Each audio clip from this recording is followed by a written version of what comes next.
Tennessee Life is sponsored by MidSouth Sewing and Fabric has what you need for your creative adventure. If it's sewing, embroidery, or vinyl projects you need for a home business, Etsy, Pinterest, and your family, we have it. MidSouth Sewing sells Brothers Sewing and Embroidery machines and the latest scan and cut crafting machine. MidSouth Sewing and Fabric in the Gallery Shopping Center. Tennessee Life is also brought to you by The Flower Pot. For over 100 years, offering flowers and same-day delivery with 2 convenient Knoxville locations. KnoxvilleFlowerPot.com. And by viewers like you. Thank you. Coming up on this edition of Tennessee Life, our state has a love for goats, and these barnyard favorites earn their keep by eating weeds. Goats, 4-legged, all-terrain kudzu munching machines, and they'll get in there and get it cleaned out. Goats are super efficient land clearers. 150 goats can clear 1 acre of land in approximately 24 hours. And to see them do the work at the rate in which they do it is astonishing. This Granger County goat inspired his owners to make him the face of their small spice company. Meet Mo of Smoking Goat Farms, where peppers are grown, smoked, and made into special blends. The name of our mascot goat is Mo, spelled M-O-W, and we refer to him as our CEO. The name Smoking Goat Farms has a cute little story behind it. We had several goats on the premises that we had bought just to basically clean up and take care of weeds. We had one goat in particular that would hover around smoke and sneeze and come and hover around smoke again, so he became the smoking goat. This goat lover in Walland wanted natural products for her own health. So she takes the milk from her herd and turns it into handmade soaps and lotions. Chemicals in our soaps, lotions, sprays we use, it's everywhere, it's all around us. And if we can cut down on some of that, I mean, your skin's your biggest organ. You should try to limit what it is exposed to. Those stories next on Tennessee Life. Thanks for joining us for this edition of Tennessee Life. I'm Vicki Lawson. A volunteer state veteran decided to help the environment and himself by putting goats to work doing what they do best. His herd munches through weeds where mowers can't reach, providing a natural way to restore the land.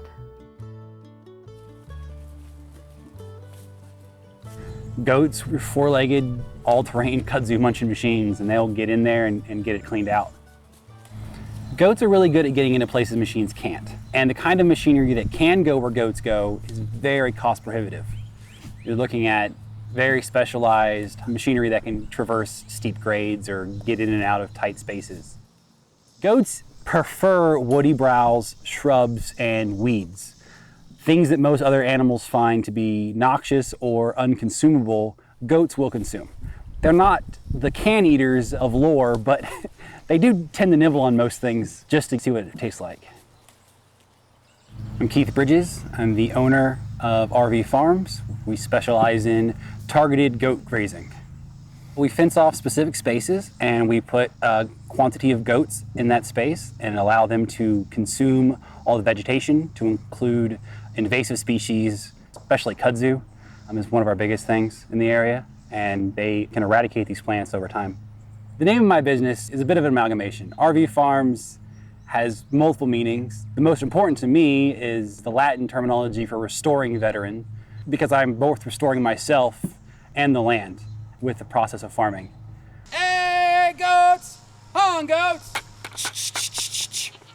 There's a good bit of peace and solitude that comes with the kind of work that I do.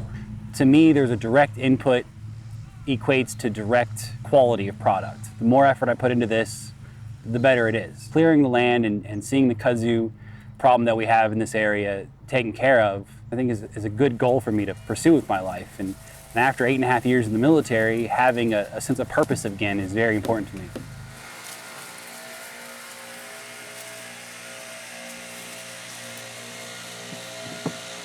In 2010, I was in Afghanistan with the Army Reserves, and part of my task while there was to research the local goat populations And I discovered that goats are a very hardy species that can thrive and consume a lot of plants that other animals won't and can't. And that gave me a good interest in the animals. And when I came home from Afghanistan, my family purchased 30 acres in 2012. And we started restoring the land with goats. In 2018, we were brush hogging some property, an industrial yard, and the property manager had a problem with vines on his fence. And he asked us if we had a way of getting rid of them. And I said, yeah, I do have goats, and I know that goats love vines, and they will tear the vegetation right off. So I bought some portable electric fencing and solar charger for the fence, and we started a business. This year, I'm probably booked up to the end of the year, unless I buy another 30 goats. I have a current waiting list of about 15 customers who are waiting for me to show up and do work. Kudzu is a huge problem in the Southeast. We have perfect soil conditions, perfect temperature conditions, and the correct amount of rainfall. Kudzu, you can almost watch it grow. The US on average loses 2,500 acres to kudzu growth every year. There's very little ways to remove it. Defoliation herbicides is one of the biggest methods used, but there have been studies done by University of North Carolina and the University of Kentucky that have shown that having goats defoliate the vegetation long-term is more efficient than the herbicides. There's no runoff, there's no scorched earth. You know, if I sprayed herbicides on kudzu out here, everything underneath the kudzu would be dead. Here, with the goats targeting the kudzu, they leave the grass alone. So we don't run into the soil erosion issues that you would have with the broadleaf herbicide. The goats are currently working in West Knoxville in the Farragut area. We are hired by a homeowner association here to take care of a minor kudzu issue along the greenways. And they wanted to remove an eyesore and potential problem that was going to kill more trees in the green area. So my goats are really well suited to the suburban environment in which we put them. They're trained and very used to dogs and mowers and people and kids and bikes and all of the things that you'd find in any given American-style neighborhood. They're very calm. It doesn't bother them. They'll just do their job. So yeah, we definitely need mowers and weed eaters out there hitting spaces the goats won't go or can't go. And then we'll let the goats in where the mowers and the weed eaters can't go. Goats are super efficient land clearers. 150 goats can clear 1 acre of land in approximately 24 hours. And to see them do the work at the rate in which they do it is astonishing. You start something and turn around the next day and it's already completely different. There have been areas I've set the goats up in that I couldn't walk through. There's dense walls of briars and kudzu, and you couldn't see the ground, you didn't know what you were walking on, and you put the goats out in it, and next thing you know, there's the land again. And people also enjoy the green side of it. It is a natural, organic, homeopathic way of clearing land that doesn't involve big machinery or lots of chemicals getting into the water, and people are really looking at seeing, these things matter, to the environment. I worked for years in construction and landscaping and other various, industrial settings, and to see what it takes to have machinery clear things away, it's not pretty when it's finished. It's muddy, it's torn up, it's destroyed. And with the goats, when they're done, it's still natural. It's still a good, peaceful setting. There's still trees, there's still birds, there's still insects. It's not just devastation. How are we doing, huh? Yeah, she needs some. Yep. She's doing okay. Huh? You like the scratches? Georgetta.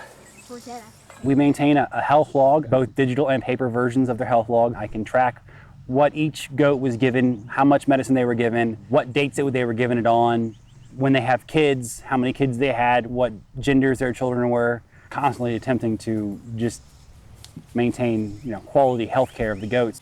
They're my employees, they're the whole reason I'm even in business. So without them, I have nothing. Here, we don't want one accidentally falling in the water. Good job. My kids, Madeline and Matthew, get out here and help me whenever they're with me, either on the weekends or during the weeks in the summer. They love the animals. They love helping get the animals taken care of, and they've learned a lot over the years. They know a lot of things that I didn't know about goats when I was their age. You want me to go chase them out? I'll do it. I will come They've got a really strong work ethic and they enjoy every minute of it. Many days we get done working there, I mean, it's been 8 hours outside in the heat. And they're like, we had so much fun. And I'm like, well, that's good, because we're doing it again tomorrow. Here.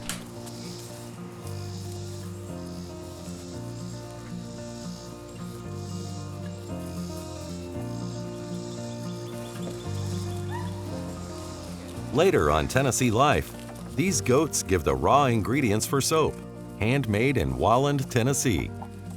But next, we head to Granger County, where cayenne peppers go from the field to the smoker and into the jar, under the watchful eye of the company mascot. One Tennessee goat is so beloved, he inspired his owners. We met Mo from Smoking Goat Farms in Granger County, where they grow and dry cayenne peppers so you can spice up your recipes.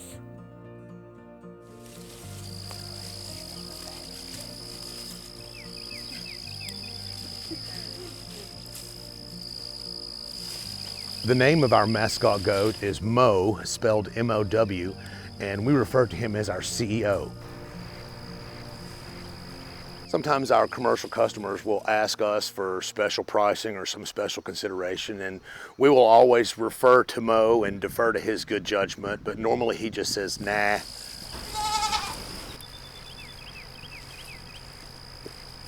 I'm Chris Goodwin, and I'm a co-founder of Smoking Goat Farms here in Blaine, Tennessee, Granger County. The name Smoking Goat Farms has a cute little story behind it. We had several goats on the premises that we had bought just to basically clean up and take care of weeds. And then we had one goat in particular that would hover around smoke and sneeze and come and hover around smoke again. So he became the smoking goat. Our label was inspired by Mo. I created some artwork that just seemed to work. We wanted a brand that had sort of a patent medicine look to it. We really enjoyed the playful idea of pretending we had been around for 100 years. So when we came up with the logo of the goat with the corncob pipe, it just seemed to fit. The whole idea of the kind of farm product that we wanted to grow was essentially analogous to the moonshine model. If you think about it, moonshine is merely corn stored in a form that doesn't spoil. We began this operation in 2012, knowing that we wanted to make some sort of farm product, but not certain what we wanted to make. And my partner came up with this fantastic product of fruitwood smoked cayenne peppers. And we basically looked at one another and said, this has got to be shared.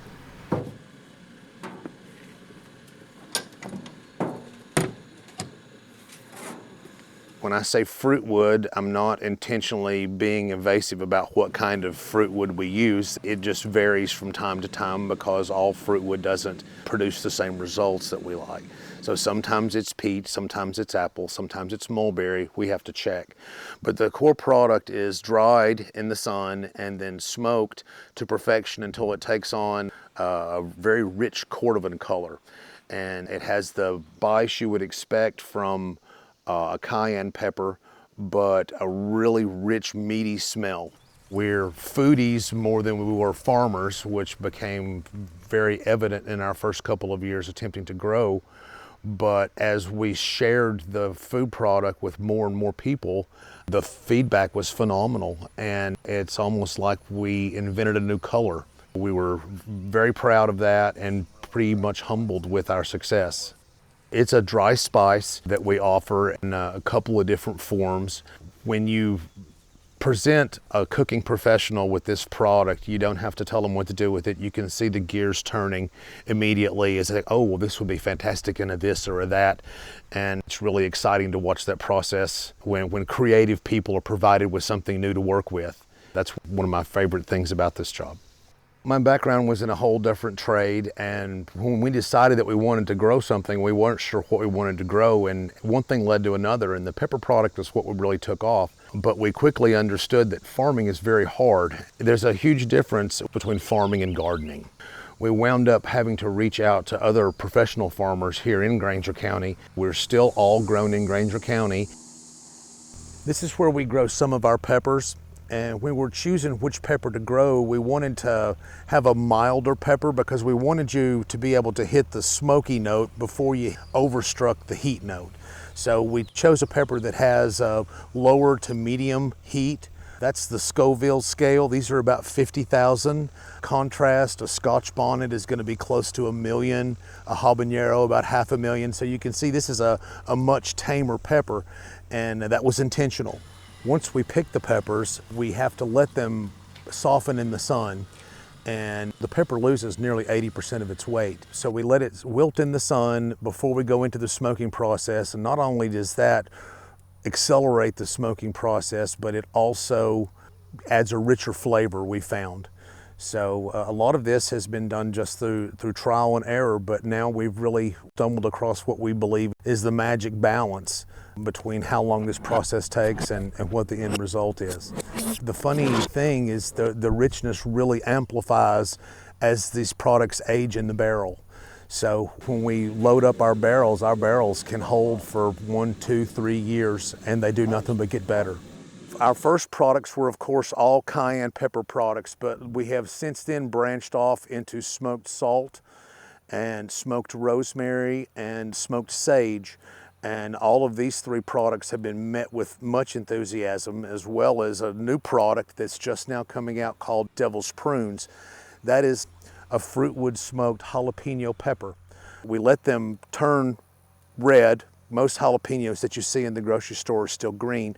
We let ours turn all the way red, and then we run them through our smoker process, and they take on that beautiful cordovan color that we love so much. And they actually have a sweet yet tart flavor, not unlike a sun-dried tomato. Our foodies are really loving that. That's an interesting flavor to work with. We're looking to partner with gourmet type grocery stores, farm to plate type grocery stores, community grocery stores, people that share our mission about eating closer to home. Wherever foodies collect, that's a good place for us. It takes nearly a pound of peppers to make an ounce of our product. All of the work and the care that goes into this process, from planting the first plant to grinding, filling, sifting, and sorting, that's what makes this product so special. The relationships you get with people that consume farm-crafted food, farm to plate, is fantastic.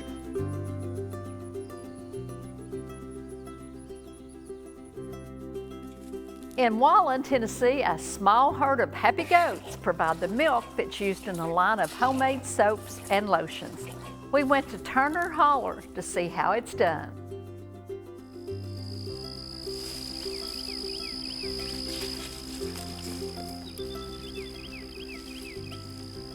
People who have goats are strong people, and they build fences a lot. If it won't hold water, it won't hold a goat. That's what they say. Come on, come on. My favorite goat is Trouble. She's always getting into stuff. She's the one that's out front, doing something all the time, getting out. If there's any little place in the fence, she'll get out. Okay, here we go. If you got a good goat, it's easy to milk them by hand. I'm Karen Turner, and you're at Turner Holler in Wallen, Tennessee. We make goat milk soaps and lotions and sugar scrubs. I call it my little homestead. It's just a couple of acres, but we have the goats, we have chickens, we have bees. Hopefully I'll have my own honey next year. I had started gardening big time. I did that back in 2001 because I quit my job to take care of my special needs son, and I decided I could raise some food while I'm home.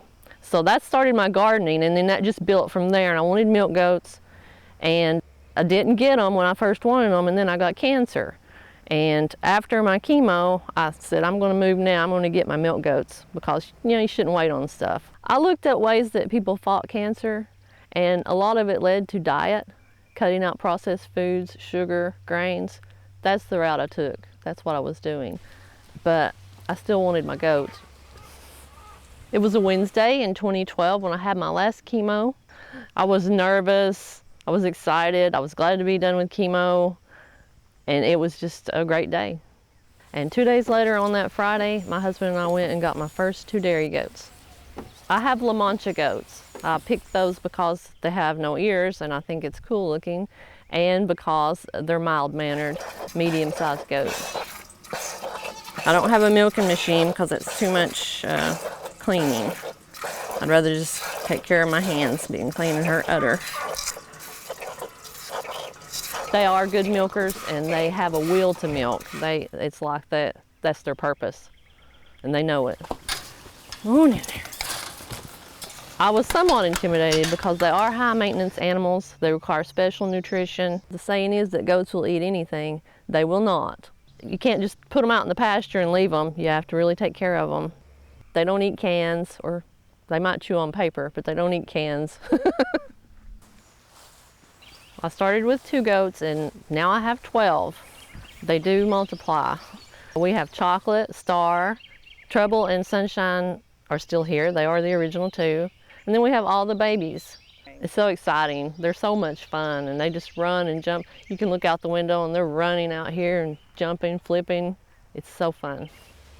Goats definitely have personality. They're each different, just like people.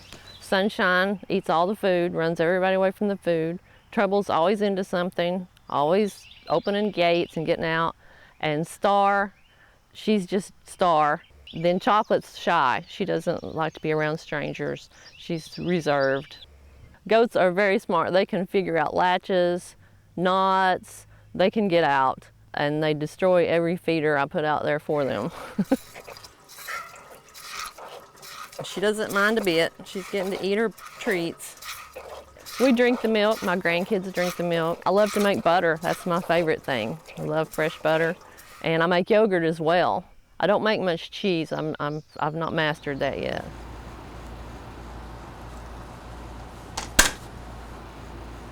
Our main product is the goat's milk soap and lotion. And certain times of the year, like in the fall, we'll have the sugar scrub. Chemicals in our soaps, lotions, sprays we use, it's everywhere, it's all around us. And if we can cut down on some of that, I mean, your skin's your biggest organ. You should try to limit what it is exposed to. Some of my soaps contain fragrances which would not be considered chemical free, but they're paraben free and they're good for your skin. They're safe for skin.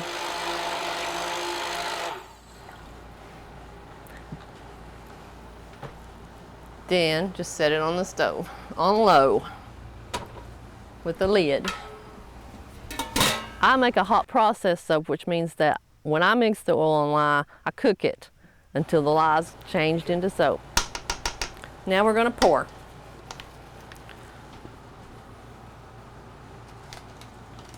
Pour it, half, and then we're gonna tap it down.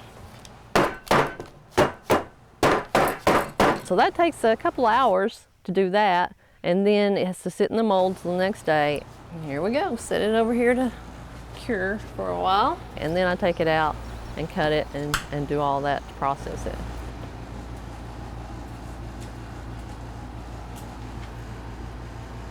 I use a mixture of oils in my soap: coconut, tallow, castor, and sunflower oils. And that's my basic recipe for all my soaps. The different fragrances and essential oils I can come up with to use, I just love to smell these things. It's so great. And people's reaction to them too. I like to make people happy. I think about things evolving the way they have, and it's just amazing to me that we started with no animals and then we've built it to this, and we're actually making some money on our soap to provide for animals. But yeah, it's been a big change.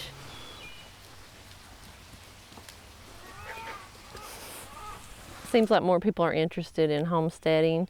I get a lot of questions about goats and then the care of them, and people telling me that they're wanting to get goats. I warn them that it is a lot of work. The animals, the gardens, the bees even, are a lot of work. You've got to really enjoy it. What I love about Turner Holler is it's a family business. My daughter Kristen and I built this business. She makes the lotion. My whole family's involved. My grandkids help. I have 6 grandkids. Some of them are too small to help yet, but some of them do help me. And it's just a big family affair. We have a great time here. See how rough it is? I'm going to smooth it. And I do that. on each side until I'm satisfied with it being smooth. It is definitely a labor of love, what I do, making this soap. And when you buy a local product, that's what you're buying, somebody's labor of love, and you're helping the local economy as well.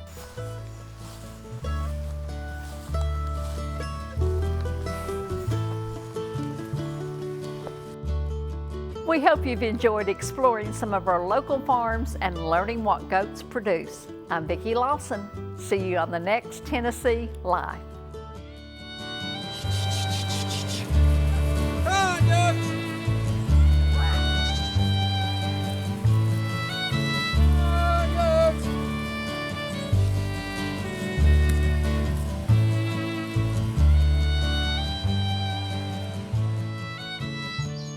Tennessee Life is sponsored by MidSouth Sewing and Fabric has what you need for your creative adventure. If it's sewing, embroidery, or vinyl projects you need for a home business, Etsy, Pinterest, and your family, we have it.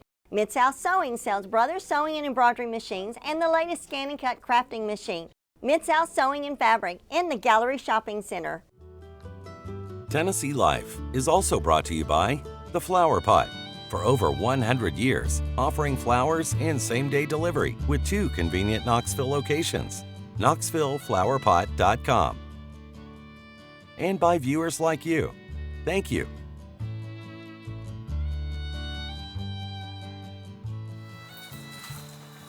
We want to hear about your Tennessee life.